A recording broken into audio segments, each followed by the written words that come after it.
Welcome to the Third Party Risk Perspectives podcast series, hosted by Blue Umbrella and AML RightSource. This episode is titled, What Clients Are Asking For to Support Their Third-Party Risk Management. We focus on helping companies manage their third-party risks through technology and thorough due diligence research. Throughout this series of podcasts, we've tapped our internal subject matter experts to share their insights on core concepts and topics related to building and enhancing compliance programs. We hope you enjoy.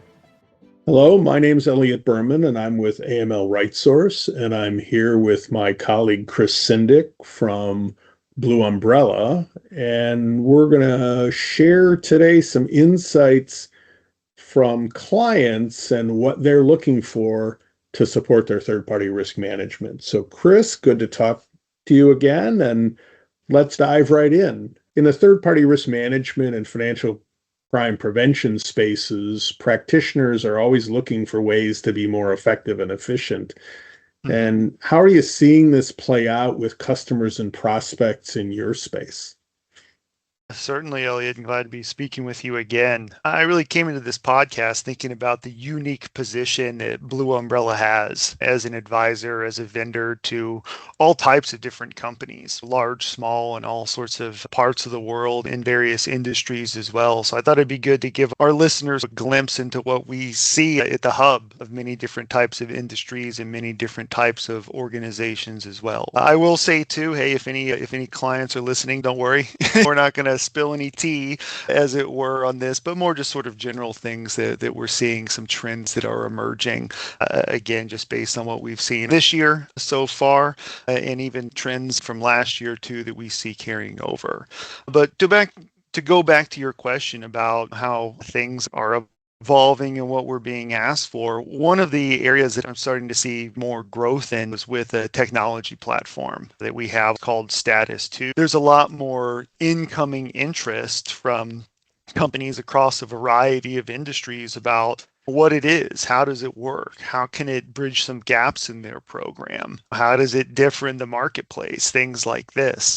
And I think that might be for a couple of reasons, but I think what it really does speak to at a high level is companies trying to do more with less. Maybe they've lost some headcount, maybe they're being tasked with new responsibilities, their companies are growing, the market reach that they have is growing, and they're really just trying to take their compliance program, a third-party risk management program, supplier program, however they may want to brand it, take it to the next level to have it formalized and have it done in an auditable way. So I would say that the technology is one of the things that we're starting to be asked about more and more in a variety of ways. Outside of just that too, there's a couple other things that are really starting to grow for us in terms of interest. And this is both existing clients and sometimes those just coming to us and having this conversation for the first time. And the other area would be ongoing monitoring, managed monitoring, and managed services. And what I mean by that is for ongoing monitoring, you onboard a new third party or customer, and it's pretty standard to do some initial onboarding efforts, due diligence, research, vetting, screening, etc. And that's certainly good. That's table stakes. But what do you do 2 months down the line? Chris Sindik may be a good actor today, but in a year from now, who knows if he's been added to a list or had a headline or something like this. And companies want to know about that. We find that there's increased focus on regulators, which was trickle-down effect for what we see too, that this ongoing monitoring and ongoing maintenance of the program are a really big part of the program. And the other part that I mentioned in that answer is managed services, which is the act of our members of the team coming in and helping with various compliance and third-party tasks, whether that's onboarding, whether it's looking at those monitoring hits. A very common use case for us is that a client has monitoring set up, which is certainly a good thing, but they haven't had the time to look at all the hits. Maybe it's hundreds or thousands or tens of thousands, hopefully not any more than that, but they need to go and look at all those that have piled up, because that sort of good practice that they've established can become a liability if they're just not able to look at them in a timely manner. Oops, we realized that there was a hit on someone added to a watch list, but we didn't act upon it for 8 months. And in that 8 months, checks were sent to them, products delivered, et cetera, too, and it become a liability for some of these companies. So I think at a high level, again, it would be that technology, the ongoing monitoring, and then a variety of managed services to help bridge those gaps sometimes. You mentioned status. I know you have a number of clients who have been subscribed to the status product for a long time, but do you see prospects who come to you and say, hey, I understand you guys have a platform. Tell me about it, as opposed to you and the sales team being out searching for prospects? Do you have reverse cold calls, if you will? Yeah, we always like to get those, certainly. We're very lucky here to have a very strong client base and a good word of mouth. A lot of our prospects that we hear from, they heard about it from their other friends and colleagues in the compliance and TPRM space to say, oh, hey, you need a vendor? Go check out Blue Umbrella. Go check out Status. It's worked for us for a while and might work for you too. So it is a matter of those sort of personal referrals or professional referrals coming our way. And you are correct in that we're always trying to get the word out about what we do and why we think we're the best as well. But it is just a growing interest. And I think that happens, as I mentioned before, is doing more with less. Unfortunately, as we've seen, there have been layoffs in some companies for a variety of reasons too. And the survivors, if you will, are left to pick up the pieces and carry on. The program's not going to stop. The company's not going to go bankrupt at any point. It's just they were trying to get lean and mean. So to do that, they have to get some technology in place to bridge the gap, to fill up that headcount in so many ways. And it can be a matter of, hey, we've had this other platform for 2 years, 5 years, 10 years, but it's just not giving the value as much as it used to. And sometimes the reasons we've heard is that other software isn't updated. Maybe it was really good in 2007, but here we are today and it hasn't been updated, and it looks like that and it feels like that. And at the time it was cutting edge, but it just hasn't kept pace with what's needed today. So I think sometimes it really is these clients coming to us and prospects too, just frankly running out of patience with their current provider. There are workarounds, there's compromises, and after a while it's just, hey, how many compromises are we willing to make here for something, and really is it saving that time and money that we expected all along? And I think beyond that of just frustration sometimes and dissatisfaction is, hey, what else is out there? What else exists there that we don't know about? You don't know what you don't know.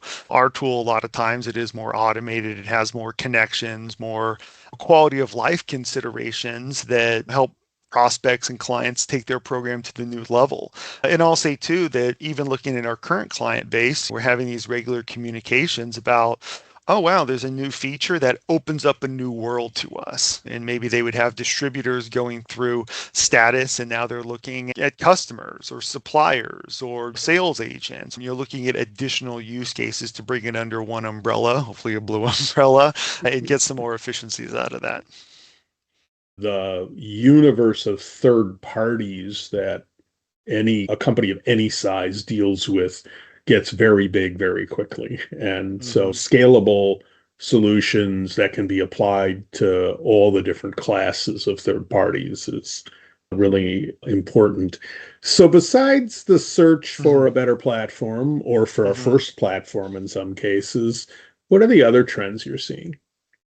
We've certainly talked about technology, and I might as well say AI once during this. It wouldn't be a modern day podcast in 2026 without mentioning AI, but I'll just bucket that off to the side because I know that's a topic in and of itself. Certainly the implementation of that and how it can benefit everyone, not just our clients, but ourselves and society at large too. But I think that the implications of that outside of just the technology side of it too, something that we're hearing more about is speed.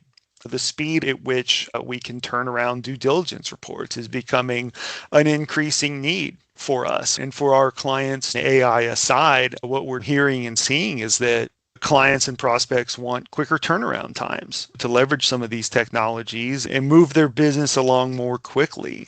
As you and I know, and certainly a lot of our listeners too, the way that compliance or third-party risk management is seen sometimes is another step in the process. When it takes 2 days, it takes 2 weeks, it takes 2 months, to go in and review some of these third parties and give it the nice green stamp, and we can go on and do our business.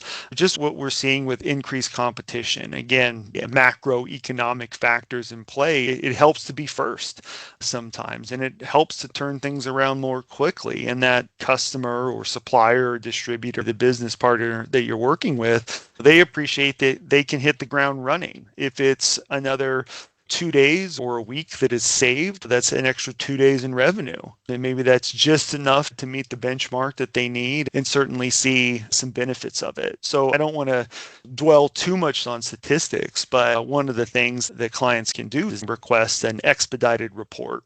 Say it was a 4-day turnaround time for a report. It's possible to get that done in half the time with a little extra fee for the rush effort that's there. And we've seen an increase in that substantially this year. I think around, depending on how we slice and dice the numbers, around a 22% increase from a similar time frame too. So it does just show the urgency that these deals have and the importance of being able to move quickly on some of these things. First of all, I'll say we are speedy in the marketplace. We really try and get things done as quickly as we can while not compromising quality.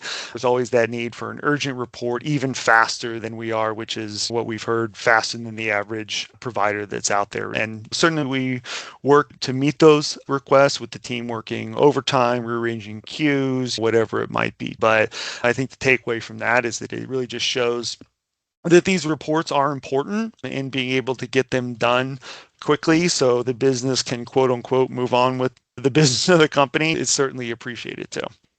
I don't think there's any question that there's at least a sense that the speed of business continues to increase. Sometimes I think the speed of business increases just because everybody says, let's do it faster, whether that's really needed or whether it's the best risk approach. That's a different set of questions. But I'm not surprised when you say you're seeing an increased demand for expedited reports and things like that. And you and I both been in the business long enough that we remember when the timeframes for all different kinds of due diligence and other things that people think of as the minimum turnaround time today was unimaginable back not all that long ago. The first time I saw a major automated transaction monitoring system and was working as part of a very large team with a client when they were doing their selection and then installing, those transactions were run as a batch process at the end of the month. By the time your analysts were getting the output, they were working on the previous month's work. And you didn't get it on the first of the month. You probably got it on the third business day of the month. So you were running, in some cases, you were looking at 5-week-old activity.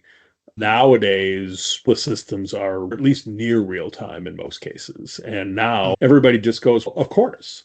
So that natural progression of the speed of business is permeating due diligence, it's permeating third-party risk management generally, and transaction monitoring as a subset of that. And it's crazy to think in that context, you said of 5-week-old transactions, that's when it would start to get scrutinized or reviewed in that context too. And to think that today would be unimaginable. Right. And we're lucky on the due diligence side of the house in that we're seeing some practical improvements just where more records are coming online that haven't been there before. There are still some places in the world where you have to walk into a courtroom or a local judiciary and get records sometimes, and those aren't as frequent as they used to be. So as new records come online, all types certainly too, it aids in the speed of business too, for hopefully for the better. So as we wrap up, are there any final insights you'd like to share with our audience? So I think, again, we came into this conversation from the unique position of a vendor working with many different types of clients and customers from all over the world. And I'd say, too, that one of the things that we'd like to give some free advice to the prospects and the clients that are listening out there is, hey, talk to your vendors. If you're having an issue and maybe you don't quite know how to handle it, we might have seen it before. We might have heard about it from another client and talked to us about it. And it may not be necessarily something that was a core offering a lot of times, but we can at least let you know what we've seen and how other clients have addressed it. Certainly, if there's something that our suite of services can help with, that's a benefit as well. So it can be things like that, and also just the evolution of your vendors too. If they're a good vendor, they're improving all the time. They have new features and bells and whistles. And a lot of times those aren't things that you're having your pulse on that you'll learn about it the day it's released. But sometimes if you just ask, it opens up a world and say, oh, hey, you see the new module that we launched last month? Oh, no, I didn't know about that. Walking them through that can really be eye-opening and help to solve some problems that's there. So I'd say see what's new, see how you can leverage it, and look at how some of that new technology can help, and know that your vendors are willing to work with you. And if they're a good one, they'll certainly do what they can to help you meet your business needs and let you look good too at the same time. One of the expressions that I heard many years ago, and it sticks with me today, is you're only as good as your last report. And that's something that we hold near and dear, and we definitely want to show that value, and not just what the last report was, but the next report too. So I'd say keep that communication loop open. Chris, I think that's great advice and appreciate your time today. I know you and I are planning to get together and talk about some other topics in the near future, but for now, thank you very much, and thanks to our audience. Right. Thank you. Thank you for tuning in to today's podcast. If you're interested in more information like this, look at the additional episodes in this series, in which we discuss current and emerging trends in the compliance and third-party risk industry. You can also find additional resources on third-party risk management on our website at www.blueumbrella.com. See you next time.